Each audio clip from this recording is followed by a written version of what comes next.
서울이 다시 움직이기 시작했습니다. 그리고 그 중심에는 누구도 예상하지 못한 변화가 숨어 있습니다. 용산 서울코어, 대한민국에서 가장 큰 도시 변화가 시작되는 곳입니다. 하지만 진짜 기회는 초고층 빌딩이 아니라 오래된 주거지에 있을지도 모릅니다. 서울시의 새로운 정책, 사업성 보정 개수가 도시의 판을 바꾸고 있습니다. 과연 서울에서 가장 먼저 가치가 달라질 곳은 어디일까요? 지금부터 함께 확인해 보겠습니다. 여러분, 지금 서울 지도를 펼쳐놓고 이 질문 하나만 던져보겠습니다. 용적률 900%. 이 숫자 들어보셨습니까? 일반적인 아파트 단지의 용적률이 200%대라는 걸 생각하면 900%라는 숫자는 거의 상상하기 어려운 수치입니다. 그런데 지금 서울시는 용산 정비창 일대를 중심으로 이 900%라는 초고밀 개발을 실제로 추진하고 있습니다. 국제업무지구 마천루 스카이라인, 이른바 서울코어 프로젝트입니다. 그런데 오늘 제가 여러분께 진짜로 묻고 싶은 건 따로 있습니다. 이 거대한 개발축 바로 옆, 걸어서 5분, 10분 거리에 있는 낡고 오래된 주택가들은 지금 어떤 운명을 맞이하고 있을까요? 수십 년째 재개발 이야기만 나오다가 흐지부지 되고 주민들은 우리 동네는 안 될 거야 라는 체념 속에 살아왔던 그 동네들 말입니다. 서부 이촌동을 비롯한 용산 인근의 노후 주거지들이 바로 그런 곳이었습니다. 그런데 최근 몇 년 사이 이 지역들을 둘러싼 분위기가 완전히 달라지고 있다는 사실 알고 계셨습니까? 오늘 영상 하나로 이 질문에 대한 답이 완전히 정리되실 겁니다. 혹시 이 채널이 처음이시라면 지금 화면 아래 구독 버튼 한 번만 눌러두고 편하게 이어서 봐주세요. 저는 이렇게 어려운 정책 이야기를 여러분 동네 이야기로 바꿔서 계속 풀어드리고 있거든요. 그 중심에는 여러분이 아직 잘 모르실 수 있는 낯선 용어 하나가 있습니다. 바로 사업성 보정 개수입니다. 이름부터 딱딱하고 어렵죠? 저도 처음 이 용어를 접했을 때 이게 도대체 무슨 소리인가 싶었습니다. 그런데 이 개수 하나가 30년 가까이 멈춰있던 재건축 재개발 사업의 물꼬를 트는 열쇠가 되고 있다면 어떨까요?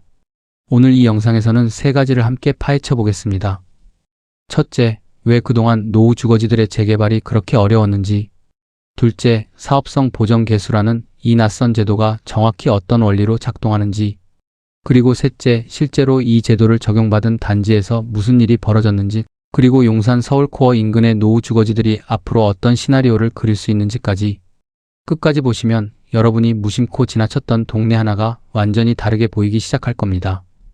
이런 정보 저는 뉴스에 나오기 전에 먼저 정리해서 올려드리려고 하니까 알림 설정까지 함께 켜두시면 다음 영상도 놓치지 않고 바로 받아보실 수 있습니다. 그리고 지금 이거 진짜 궁금하네 하는 마음이 드셨다면 좋아요 한번 눌러주시는 게 저한테는 정말 큰 힘이 됩니다. 그럼 본격적으로 시작하겠습니다. 먼저 시간을 조금 되돌려 보겠습니다. 서울에는 1970년에서 90년대에 지어진 노후 주택가와 중층 아파트 단지가 굉장히 많습니다. 이 동네들은 이미 오래전부터 재건축이 필요하다는 이야기가 나왔던 곳들입니다. 그런데 이상하게도 이야기만 나오고 실제 사업으로 이어지지 못한 곳들이 훨씬 많았습니다. 왜 그랬을까요? 답은 의외로 간단합니다. 사업성이 나오지 않았기 때문입니다. 재건축이나 재개발은 결국 돈의 논리로 움직입니다.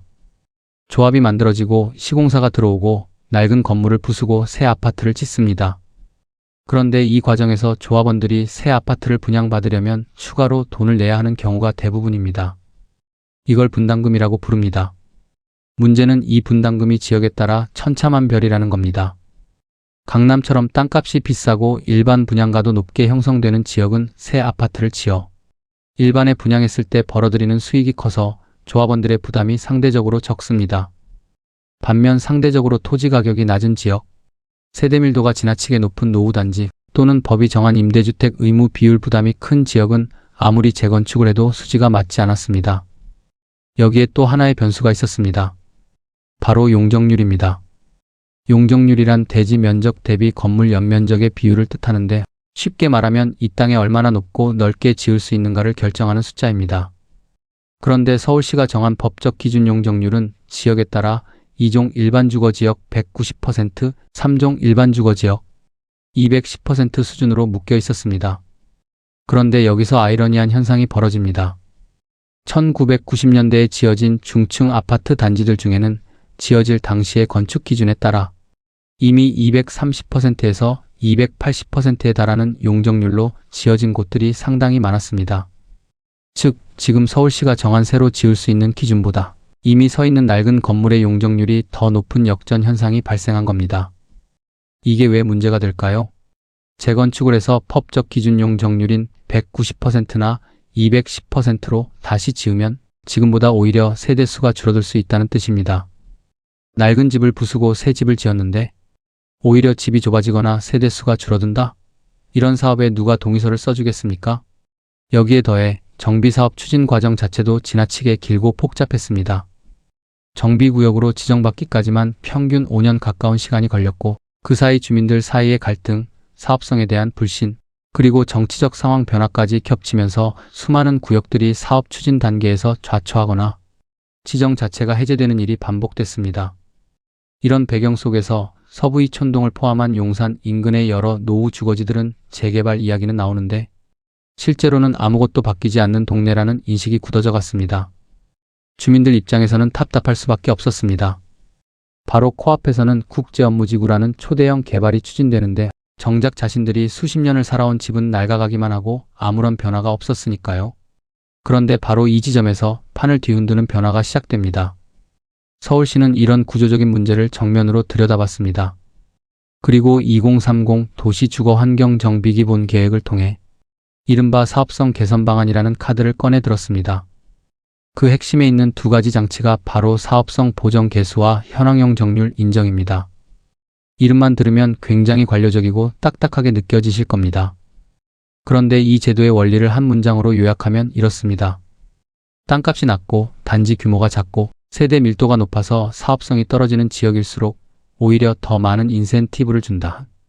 기존의 재건축 재개발 제도는 사실상 사업성이 좋은 곳이 더 잘 되는 구조였습니다. 이미 땅값이 비싼 곳, 이미 여건이 좋은 곳이 더 유리한 조건을 가져가는 어떻게 보면 부익부 빈익빈 구조에 가까웠습니다. 그런데 사업성 보정 개수는 이 흐름을 정반대로 뒤집습니다. 토지 가격, 단지 규모, 세대 밀도 같은 요소들을 개수화해서 사업성이 낮게 나올수록 오히려 용적률 인센티브나 임대주택 비율 완화 같은 혜택을 더 크게 부여하는 방식입니다. 여기에 현황용 적률 인정이라는 두 번째 장치가 결합됩니다. 앞서 말씀드렸던 법적 기준 용적률보다 이미 지어진 건물의 용적률이 더 높은 역전 현상 기억하시죠? 서울시는 이 경우 아예 지금 서 있는 건물의 용적률을 그대로 인정해주는 방식을 도입했습니다. 즉 기준 용적률 190%가 아니라 실제로 이미 230%, 280%로 지어져 있던 그 현황 그대로를 기준선으로 잡아주는 겁니다. 이게 왜 중요할까요? 현황용 적률을 인정받으면 재건축을 해도 세대수가 줄어들 걱정을 하지 않아도 됩니다. 오히려 여기에 추가 인센티브까지 더해지면 세대수가 늘어나면서 조합원 부담은 줄고 일반 분양 물량은 늘어나는 구조가 만들어집니다. 단 여기서 한 가지 조건이 붙습니다. 허용용 적률 인센티브와 현황용 적률 인정, 이 두 가지 혜택을 동시에 다 받을 수는 없고 단지 여건에 따라 둘 중 하나를 택해서 적용받는 구조로 설계되어 있습니다. 정비 계획을 수립하는 단계에서 어떤 조합을 선택하느냐에 따라 최종 사업성이 달라지는 겁니다. 이 대목에서 여러분은 이런 생각이 드실 겁니다. 말은 그럴듯한데 실제로 효과가 있었을까? 정당한 의문입니다. 정책이라는 게 늘 서류상으로는 그럴듯하지만 현장에서는 전혀 다르게 작동하는 경우가 워낙 많으니까요. 그런데 이번에는 조금 다릅니다. 실제로 이 제도가 적용된 뒤 극적인 반전을 맞이한 단지가 있습니다. 노원구의 한 노후 아파트 단지 이야기를 해보겠습니다. 이 단지는 오랫동안 재건축을 추진해왔지만 정작 시공사를 구하는 입찰 과정에서 번번이 유찰을 거듭했습니다. 건설사 입장에서 볼 때 사업성이 나오지 않는다고 판단했기 때문입니다. 핵심 원인은 임대주택 부담이었습니다. 법정 비율에 따라 지어야 하는 임대주택 세대수가 많다 보니 그만큼 일반 분양으로 돌려 수익을 낼 수 있는 물량이 줄어들었고 이는 고스란히 조합원 한 사람 한 사람이 짊어져야 할 분담금 부담으로 이어졌습니다. 시공사들은 이 계산기를 두드려보고는 하나둘 발을 뺐습니다. 그런데 서울시가 사업성 보정 개수를 이 단지에 적용하면서 상황이 완전히 달라지기 시작합니다.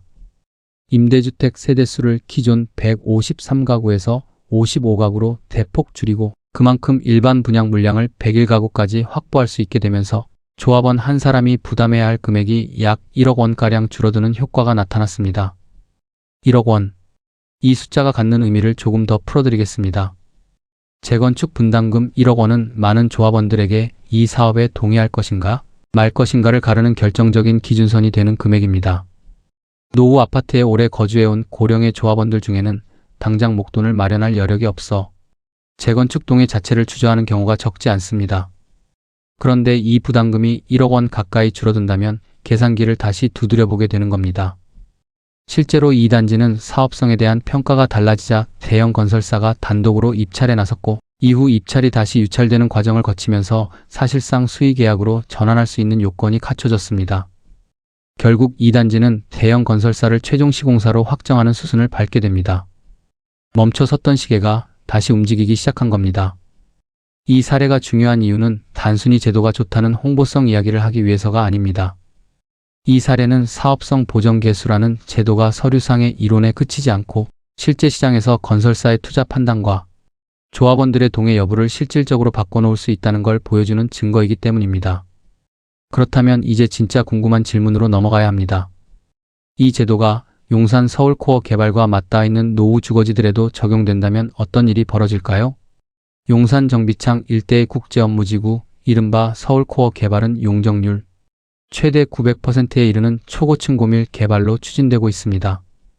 국제 업무 기능과 상업, 주거가 결합된 복합 개발이 예정되어 있고 이 지역이 완성되면 서울의 스카이라인 자체가 바뀔 거라는 전망이 나올 정도입니다.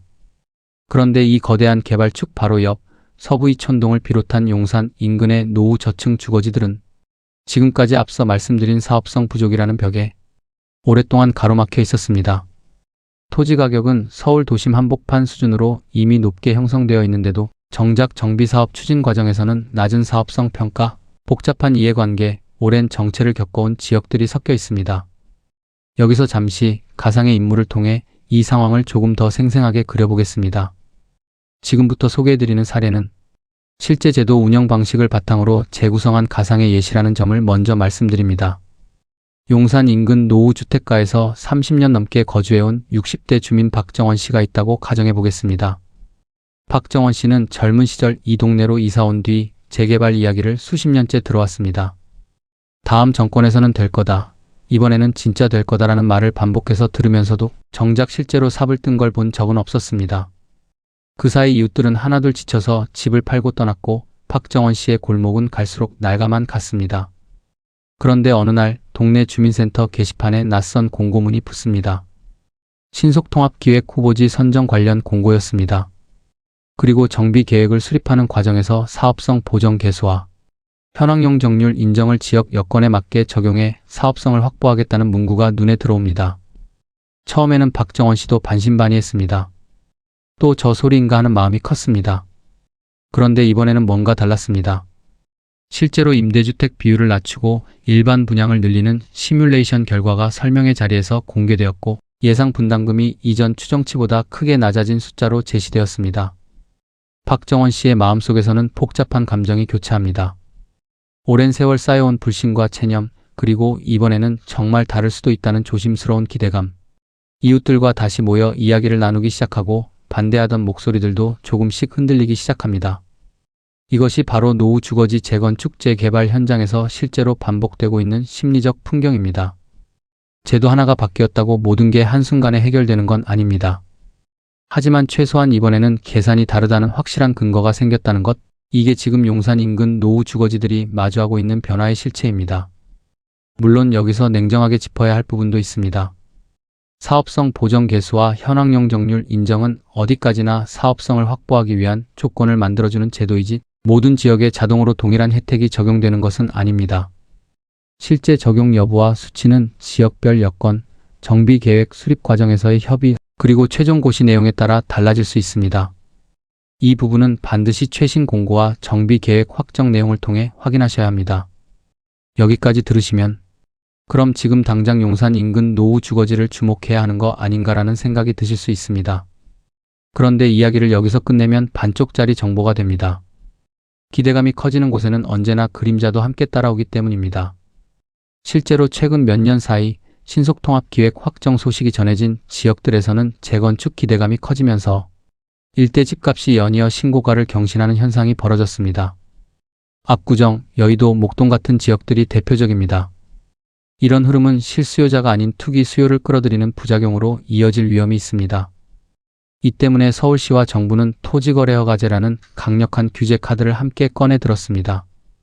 일정 면적 이상의 주택을 거래하려면 구청장의 허가를 받아야 하고 실제로 거주할 목적이라는 것을 증명해야만 거래가 가능하도록 묶어놓는 장치입니다.